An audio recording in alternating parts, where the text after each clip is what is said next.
Hey folks, how's it going? We're checking out another educational video. Hopefully you had a fantastic day. This is every country England has invaded visualized. Now I am the product of the Gary, Indiana school system, so I'm pretty sure there's gonna be a ton of stuff in this that I have not learned. Not saying it's the worst school system, but it was pretty bad.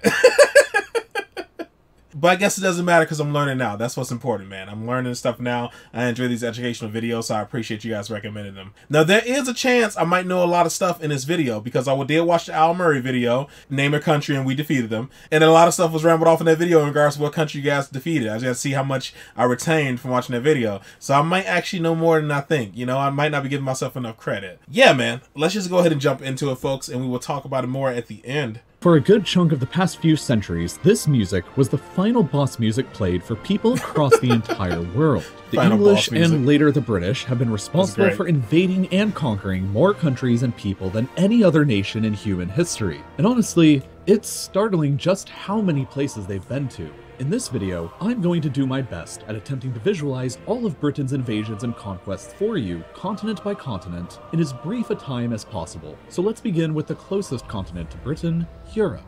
Ireland was the first target of British conquests and was invaded as early as 1169. Within 400 years of gradual conquests, the entire island was ruled by the British and remained that way until most of it was granted independence in 1921. Historically, France has probably been invaded by the English more times than any other country in the world. Just take a look at this huge list of invasions. Jesus Christ. There's not even enough time to talk about a... Hold on. 18, dude. That is insane. I'm guessing this is why British people make fun of the French so much, because you guys beat them in so many wars. There's probably been a French joke in just about every British show I've watched, movie, and sometimes in comedy specials the French are brought up. I know Mickey Flanagan brought them up a couple times, dude. I have to look up and see if there's any French comedians that talk mess about people from Britain. I guess they're just a punching bag in every way, dude. Cold-blooded. Third of these, and for a time, all of this territory inside of modern France was directly controlled by the English, with Calais being the final piece that fell in 1557. Well, except for that time when the British took over Corsica for a couple years. The British continue to invade Spain by the millions every winter, but in the past, they've come with a lot less friendly intentions. English and later British soldiers invaded under the Black Prince in 1367 and continued on through the first, second,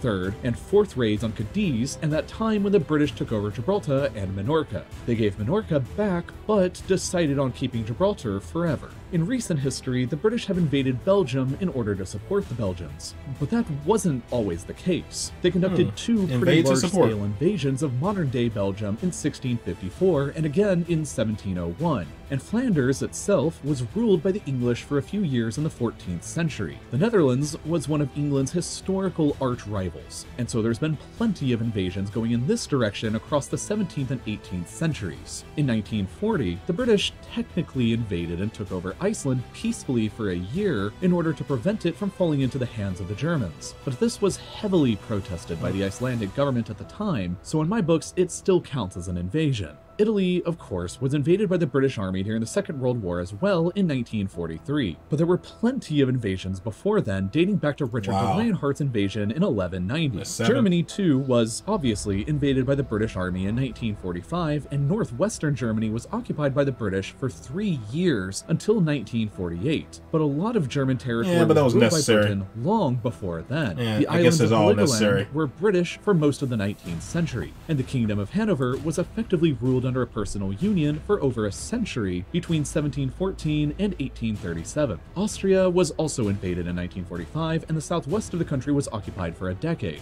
Norway was invaded in 1810 and 1812 during the Napoleonic Wars when it was a part of Denmark-Norway because Denmark was aligned to France, so obviously Denmark was invaded during that time as well. Finland, Estonia, and Latvia were all briefly invaded by small units during the Crimean War against Russia because they were all part of the Russian Empire at the time, and of course, Russia itself was invaded then too, as well as in 1918 when the British took over a large chunk of northern Russia for a time in their fight against the Bolsheviks. The territory of modern Ukraine was invaded by British army units during the Crimean War. The British took over the Croatian island of Vis between 1807 and 1814 during their fight against Napoleon. The British army had boots and guns on the ground in Bosnia recently between 1992 and 95 fighting against the Bosnian Serbs. This is wild, dude. I'm waiting for the rest of this to highlight in red. How do you hold this much land? That is insane, dude. Like, how do you have enough troops and stuff to hold that much land? I just don't, you know, I don't understand war enough. it probably isn't as difficult as it is in my head, but it just seems like you have to have so many people to hold that for even just a year. It just seems like a nightmare. It just seems like not only a financial nightmare, but a logistical nightmare. I guess if you take all the resources from that country, it's not as much of a financial nightmare. Like I said, I just don't understand war enough to understand how you can hold that much land. Maybe that isn't. Maybe you have a well-trained army and all that jazz. It isn't that bad. And I guess especially if you take over the country, you take their resources and such as well. So that'll help with the financial burden. But I don't know. I don't know enough about war. It just seems very difficult to hold this amount of land, dude. And around the same time, it's just wild so RAF far. Also carried out bombing strikes against Serbian Serb targets in Serbia in 1999. Montenegro was briefly blockaded and invaded in 1913 during the First Balkan War. The British owned the westernmost Ionian islands of Greece between 1815 and 1863 before they gave them back, while Bulgaria was invaded and almost entirely occupied by the British Army between 1918 and 1919 at the end of World War I. Cyprus was a British protectorate between 1878 and 1914 when they decided to just outright annex it to piss off the Turks, and it remained annexed until 1960, except for two small chunks that are still British today. Turkey itself was massively invaded by the British during World War I, and part of it was occupied between 1919 and 1923. That wraps up Europe, so let's move on to Asia next. Modern-day Israel and Palestine, as well as Jordan, were British-controlled from the end of World War I to 1948 and 1946, respectively. Lebanon and Syria were both occupied from the Vichy French government briefly during World War II. Iraq was ruled between 1919 and 1932 and invaded again during the Second World War, and again in 1991, and again in 2003. Kuwait was a colony for over 60 years until 1966. Georgia and Azerbaijan were both invaded and occupied right at the end of World War I for a year. Iran has been invaded at least 3 times, with the most notable example being the joint Anglo-Soviet invasion of 1941. Turkmenistan was invaded in 1918 to prevent Bolshevik influence from spreading any further. Afghanistan is a favorite British invasion spot since it's been invaded in 1839, 1878, 1919, and again in 2001. Another recent one. Bahrain, the United Arab Emirates, and were all controlled by the British until the early 1970s, while a chunk of Yemen was controlled for over a century between 1839 and 1967. There's just a couple of joint missions in Afghanistan. Bangladesh and Sri Lanka were all, of course, invaded many times and outright ruled by the British Empire in parts for nearly 2 centuries between 1757 and 1947. Nepal was invaded in 1814 but never successfully conquered. Bhutan was invaded in 1772 and again in 1864 and was sort of conquered as a protectorate between 1910 and 1948. Burma/Myanmar was invaded in 1826 and was definitely successfully conquered and ruled through 1947. Thailand was briefly invaded in 1945 since they were allied to Japan in World War II, and so was Vietnam in the same year, but that was to support the French government against the growing independence movement. Malaysia and Singapore were each conquered and ruled up until the 1950s and 1960s. Brunei was conquered and ruled up until the 1980s, whereas the Philippines were briefly invaded during the 7 Years' War. China got invaded a lot, and Hong Kong was a colony until as recently as 1997. And while not outright invaded, part of Japan was occupied following World War II between 1946 and 1952. And finally, Indonesia was invaded a bunch during the Napoleonic Wars since it was a Dutch colony aligned to France at the time. Next up, Oceania. Australia and New Zealand, of course, were invaded by the British and established as colonies that each gained independence in 1931. Papua New Guinea was also a British colony for a time, as were the island countries of Fiji, Kiribati, the Solomon Islands, Tuvalu, and Vanuatu. Let's move back over to Africa next, which the British have violently visited a lot. In terms of just places the British outright colonized after invasions, there's the Gambia, Sierra Leone, Ghana, Nigeria, Egypt, Sudan, South Sudan, Uganda, Kenya, Tanzania, Zambia, Malawi, Zimbabwe, Botswana, Namibia, and South Africa, along with parts of modern-day Somalia and Guinea. Senegal was briefly invaded and had some of their coastline taken over in the 1700s, while during the Second World War, the British invaded the French colonies of Djibouti, Madagascar, and Comoros after they aligned themselves with the Nazi Vichy regime, and the Italian colonies of Libya, Eritrea, and Ethiopia, although they had also invaded Ethiopia much earlier in 1868.